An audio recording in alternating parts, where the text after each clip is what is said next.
Hello everybody, what is going on, and welcome back to episode number 9 today of our Road to Glory career mode in season number 3. I hope you are all doing fantastic.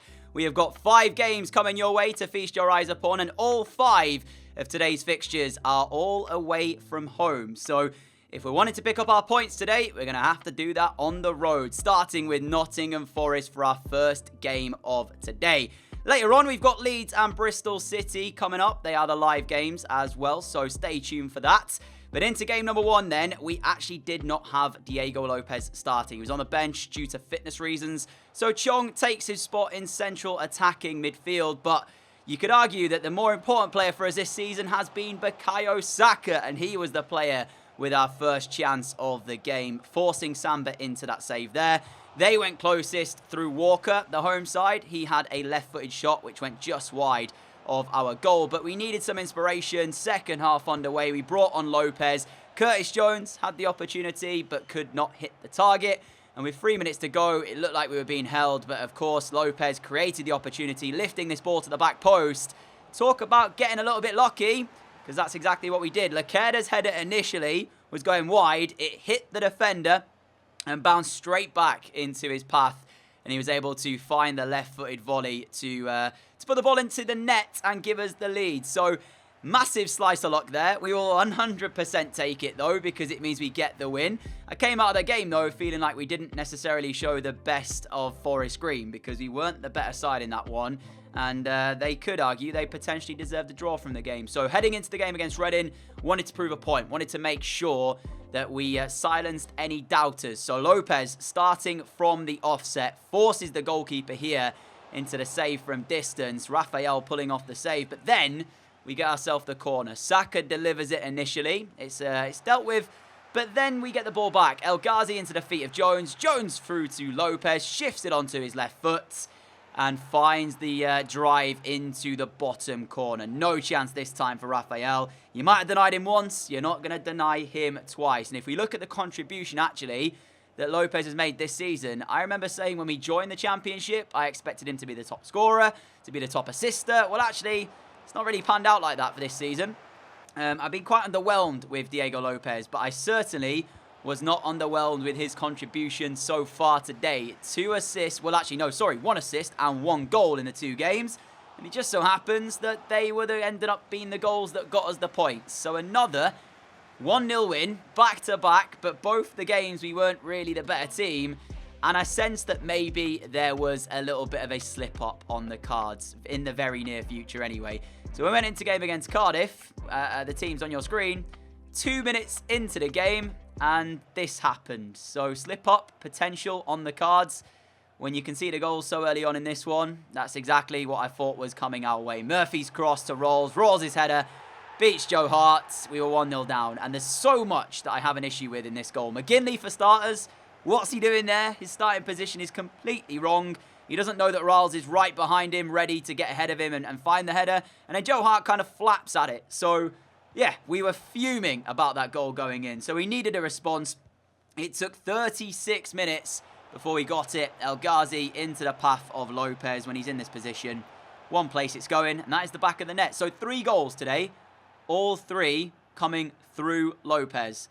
Got an assist for the first one and ended up scoring the 2 others. I mean, if you can count the assist, you could argue it was a Nottingham Forest defender who got the assist for Lacerda's goal, which it certainly was.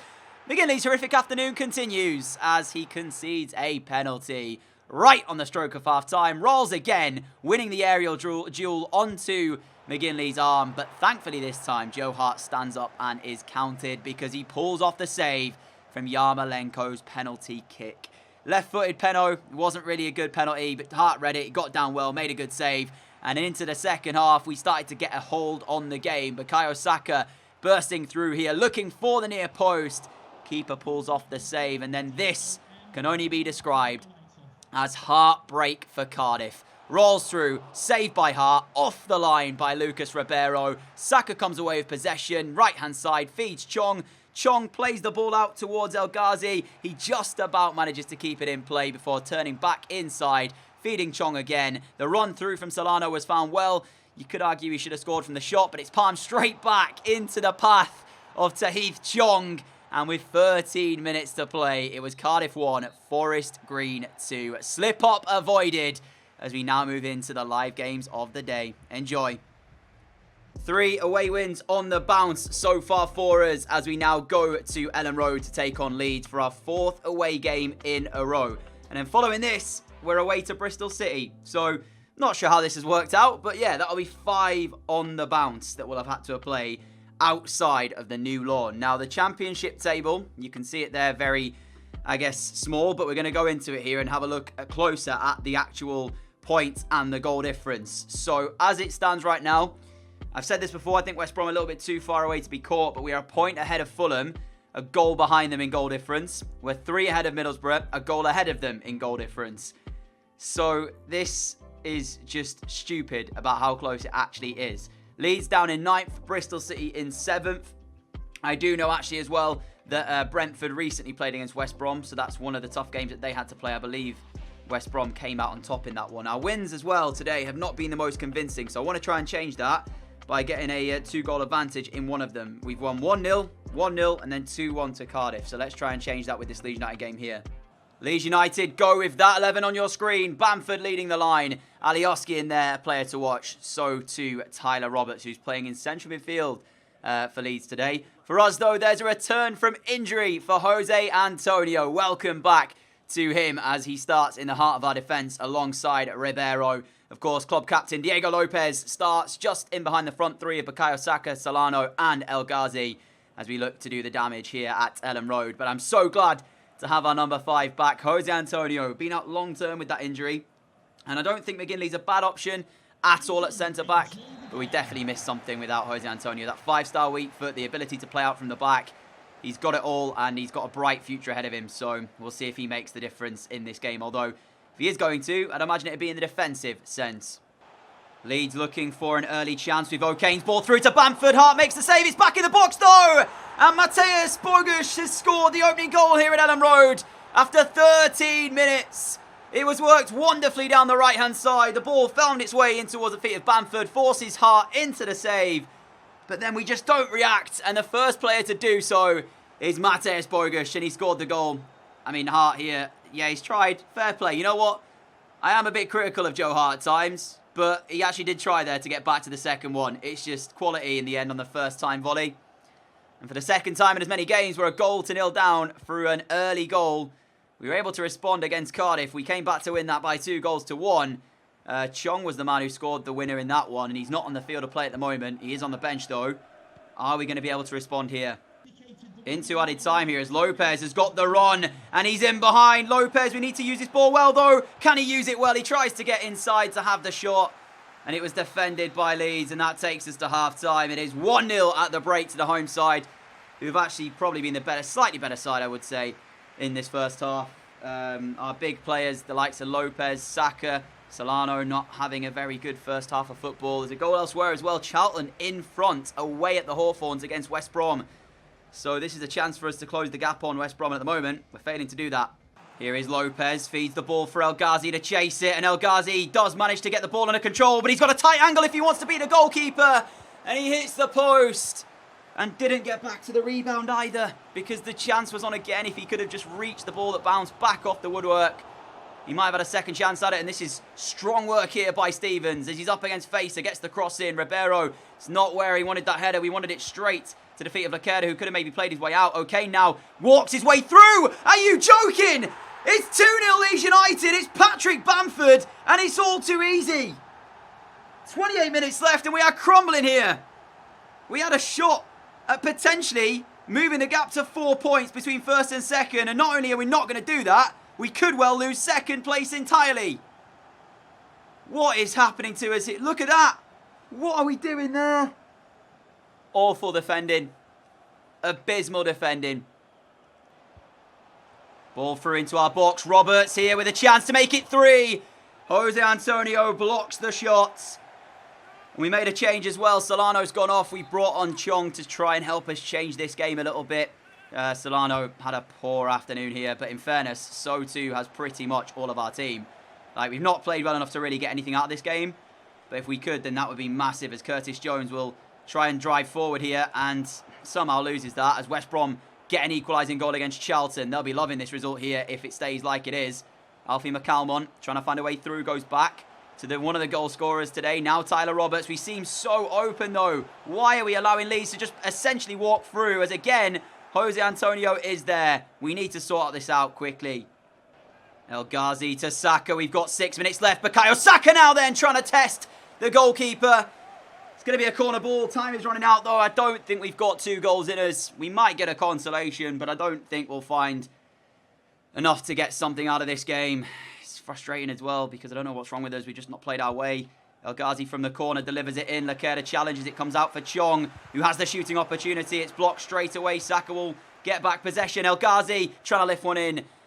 Shaughnessy at the near post blocks it behind as the time is just ticking on through. Lopez short corner towards Chong again this time.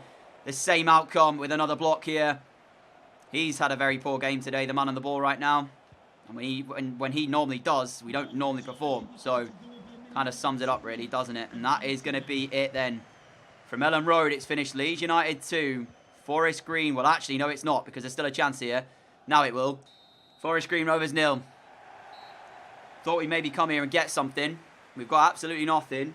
West Brom salvage a point unless they got more with a late goal. And the question is, what happened with the Fulham game? Have we lost second place? Fulham beat Stoke by a goal to 0, so it does mean we move down to 3rd. So we are no longer in the automatic promotion spots. We're 2 behind them with 10 games to play. That is not good at all. Bristol City coming up next. I'll see you in game in just a second. One change to the team that faced off against Leeds as Adam comes in, or Adams I should say, with Curtis Jones dropping to the bench. But it's Bristol City who will get us underway here. They're deploying a 5 at the back. So we should be able to dominate possession here. That's my thinking anyway. As long as we don't allow the fullbacks to get into the game, we should be okay. But then again, we didn't perform against Leeds, so who knows what kind of Forest Green are going to turn up here. Just to let you know as well, I said we drop off 2nd place. We're now down in 4th because Middlesbrough played their game before this one. So we're not down in 4th actually in terms of points unless we lose this game here. It's because they've played an extra game. So as long as we get the result here, we should go back to 3rd place. And then depending on what happens elsewhere, maybe even back to 2nd. But we'll worry about that when we need to. Take no notice of that table that's just popped down there because that is not correct. As Lopez seeks Solano. He's through! And that is the response we needed. Christian Solano scores after 7 minutes. It is Lopez who feeds him. That is much better from him, who's about to go on international duty, I should say, as Spain have called him up yet again, which means we will probably lose him. I'm not sure if we've got a game coming up where we won't have him available, which could be quite detrimental to this potential title push, but we'll see. But Solano, right place, and now he's got to finish it, and he does. He's having a bit of a bad patch of form, Christian Solano, so it's so good to see him scoring again. Ball through the middle. Patterson here looking for a chance. And that is an unbelievable tackle by Lucas Ribeiro in his own penalty area. Sensational defending from him. There's been 3 goals in West Brom's game already. They're 2-1 up in that one. And are heading to another 3 points. But it's not an easy game for them. El Ghazi here looking for somebody in the box in a green shirt, I should say. Lifts it towards the back post. There's Lacerda. It's back for Lopez. It just won't go in. And somehow it is not 2-0. Lacerda again to Lopez, and Lopez skips past one. Diego! It is 2-0 now. And that is what we've expected when he was in the penalty area. He doesn't put his foot through it. He doesn't go for power. It's a simple little pass past the goalkeeper. Makes the keeper have to make the decision if he's coming out or not. And when he does, he knows exactly what he wants to do. Look at that. It is class from Lopez. Here is Lopez again, who seemingly is enjoying himself right now as he's running the show. Goes past one. The pass is through the middle to Adams. Adams returns it to Lopez again. Oh, it's got to go in. We again went for the placement rather than the power. And it should have been 3. But this is the Lopez we want to be seeing. Running the show, having fun. And essentially being the maestro of our team. Because he's at the heart of everything for us so far in this game. And you've got to remember, Bristol City, no easy opponents. We played against Leeds United, who are actually lower down than them in the table at the moment. And they beat us quite easily as well. So, yeah, it's just when Lopez shows up, we play well. And that was one thing we didn't have against Leeds. As too, neither did Solano, a few others as well, as the first real chance for Bristol City comes in. And it's wide of the mark. But I mentioned about the West Brom game. They're playing Blackburn. It was 2-1 West Brom, and I said they won't have it all their own way. It won't be an easy game for them. It is now 2-2. Blackburn have pulled another goal back in that one. So it's all square again. So West Brom not having the best time of things recently, it seems like. However, we know that they're top of the league, so that probably will be their win come the end of the 90 minutes anyway. Full time here then in the game. It finishes Forest Green 2, Bristol City 0. It's back to winning ways for us after the momentary blip against Leeds. But we'll see the league table. I'm pretty sure Fulham have just won again, so that'll keep them in second place no matter what. And so here it is then. 9 games to play. We are still 4th because Middlesbrough have played another game since that one. So we still have a game in hand, and as long as we draw that, we will go back to 3rd place. But 2 points, the gap to Fulham, and that's out of our hands. We now need them to drop points against someone. They've got Preston coming up in the 26th of March, away from home. And Preston being in 5th makes me think they might be able to do us a solid and get something from that game. But then we have to beat Stoke as well in our game as we host them. But for the moment, it's going to come down to the wire, I think. And you guys know me. Playoffs, I don't mind them, but I don't particularly enjoy them either because you know what's at stake. I would much prefer to get the job done through automatic promotion rather than having to rely on a playoff situation. Now, our record against the teams within the playoffs anyway, seemingly, is quite decent. So, I'm not too worried about that. But ultimately, we've kind of thrown this away slightly because we've allowed ourselves to be pulled back into the sort of top 6. We should be whereabouts West Brom are right now. That's where we should be. Who, at this minute in time, are not certain about getting themselves the top spot in the league. They came back to win 4-2 against Blackburn, but they are having some tricky games. So we might even still see them drop off. But that is going to do us for today's episode, though. A massive thank you for watching. If you have enjoyed it, a like would be greatly appreciated. As always, a huge thank you for all of your support on the channel. Until next time, have a great day, have a great evening. Stay safe, people. If you are new around here, like what you see, hit that subscribe button down below, and I'll see you all again very soon. Adios.